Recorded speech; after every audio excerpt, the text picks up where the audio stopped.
বলেন আমাকে 2-4 জনে ধরে রাখছিল, আমার কিছু করার ছিল না।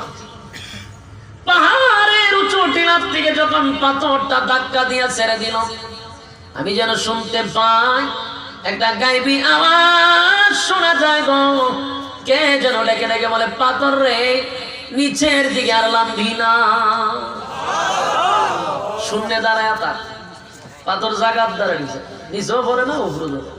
এই দৃশ্য থেকে আরো দৌড় শুরু করছে। নবীজি বেহুশ অবস্থায় ছিল।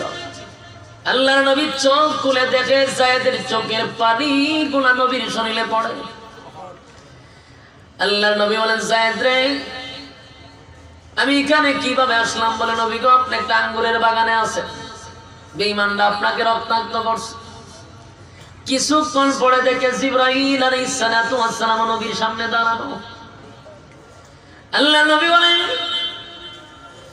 এ জিবরাইল কোরআনের আয়াত নিয়ে আসছো নাকি? না গো নবী না। তাহলে কেন আসছো? আগো নবীজি একা আসি নাই, আমার সঙ্গে একজন ফেরেশতা আসছে। উনি হলেন গজবের ফেরেশতা। তায়েফের পাহাড়ের তত্ত্বাবধানে উনি আছেন। আল্লাহ বলছে আপনি নবীর অনুমতি চাই গো নবী, অনুমতি দিতে দেরি, তায়েফবাসীরে ধ্বংস করতে দেরি নাই। আপনি অনুমতি দিয়া দেন। নবী কয় আমি অনুমতি দিলে কি বলে, হ মানে ধ্বংস করে দিব। আল্লাহ নবী বলেন, মালিক কি আমারে গজবের জন্য পাঠাইছে? আমারে পাঠাইছে ওমা আরসালনাকা ইল্লা রাহমাতাল লিল আলামিন। রব্বি কারীম তো আমারে গজবের জন্য পাঠাই নাই, রহমত স্বরূপ পাঠাইলো। আমি যদি বলি আল্লাহ তুমি ধ্বংস করে দাও, আল্লাহ ধ্বংস করে দিবে। কিন্তু আমি যদি ধ্বংস করে দেই রে, এরা আমার কালেমা গ্রহণ করে নাই, আমারে তারা নির্যাতন করছে, আমার শরীর থেকে রক্ত ঝরাইছে, আমারে চিনতে পারে নাই, এই জন্য আমারে মারছে। নবী দেখেন নিজের যত সমস্যা নিজের উপরে নিয়ে গেছে।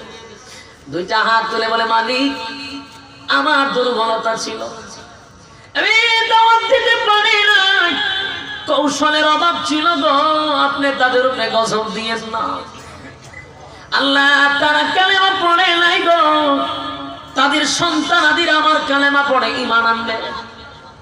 আল্লাহ আপনি তায়েফবাসীরে হেদায়েত দান করেন। সুবহানাল্লাহ। আরে আমার নবীর মায়া কত দেখছেন,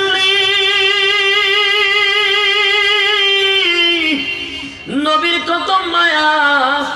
রক্তাক্ত শরীর নিয়ে দুইটা হাত তুলিয়া আল্লাহর দরবারে দোয়া করতে লাগলো, মালিক রে তারা বুঝতে পারে নাই রে, ওগো মালিক পরবর্তী জেনারেশনের জন্য আমাকে তাদেরকে দিয়া দাও, তারা কালেমা পড়বে, তায়েফবাসী হেদায়েত প্রাপ্ত হবে, আমি দোয়া করি। সুবহানাল্লাহ। তায়েফ এখন কালেমার পতাকা উড়েনি, পতাকা না। আল্লাহর নবী যদি তখন বদলা দিত, সব হমানে ধ্বংস করে দিত। যুবক ভাইরা আমার, তাহলে সাহাবায়ে কেরামদেরকে নির্যাতন করলো, নবীরও ছাড় দিছে না। নবীরে ছাড়ছে, নবীর উপর আক্রমণ করছে, রক্তাক্ত করছে। নবী 2-3 বেহুশ হয়ে পড়ে গেছে। এমন ভাবে নির্যাতন করছে রে, আল্লাহর পয়গম্বর এর বড় অভিশাপ দেয় নাই।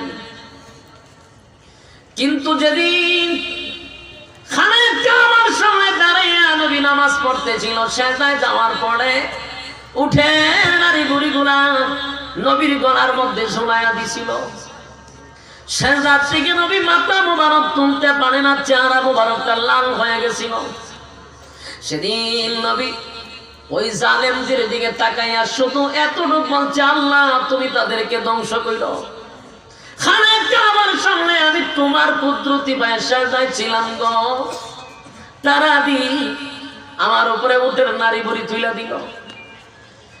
আব্দুল্লাহ ইবনে মাসউদ রাদিয়াল্লাহু তাআলা বলেন, আল্লাহর কসম আমি বদরের যুদ্ধে দেখেছি পয়গম্বর যাদের চেহারার দিকে তাকাইয়া তাকাইয়া বলছিল, প্রত্যেকটারে বদরের যুদ্ধে মানে সাইজ করা হয়েছে।